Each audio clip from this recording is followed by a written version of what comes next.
Finally, in a field where the United States and the Soviet Union have a special capacity, in the field of space, there is room for new cooperation, for further joint efforts in the regulation and exploration of space.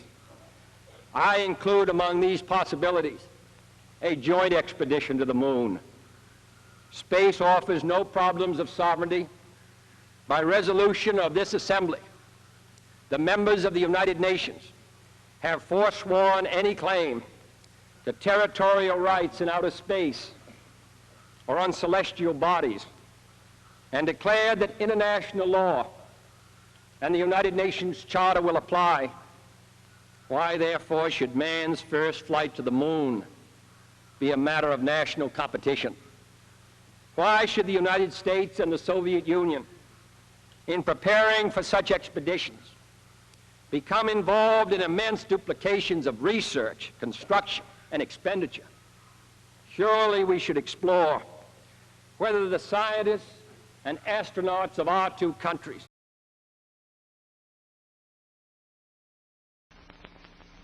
President Kennedy proposed before the General Assembly last September to explore with the Soviet Union opportunities for working together in the conquest of space, including the sending of men to the moon as representatives of all of our countries.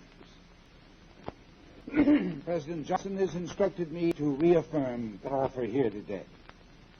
If giant strides cannot be taken at once, we hope that shorter steps can.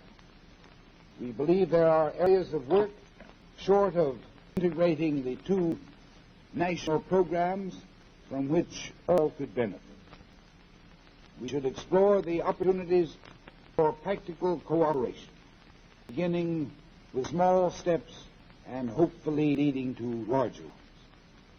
In any event, our policy of engaging in mutually beneficial and mutually supporting cooperation in outer space with the Soviet Union, as with all nations, does not begin or end with a manned moon landing. There is plenty of work yet to come before that, and there will be even more afterward. Mr. Chairman, one of the legal principles in resolution before us states that, and I quote, "In the exploration of outer space, states shall be guided by principles of cooperation and of mutual assistance."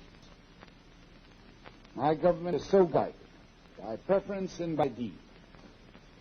Another principle in the same resolution declares that states shall regard astronauts as envoys of mankind in outer space.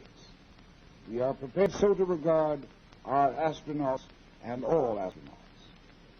Finally, we wish to consider our own national effort to realize man's dream of a voyage to the moon as part of a larger design to add to the store of man's knowledge.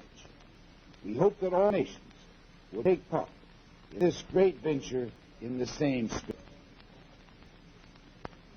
Mr. Chairman, we are well started in this 7th year of the age of space in the direction of freedom, peace, law, and cooperation.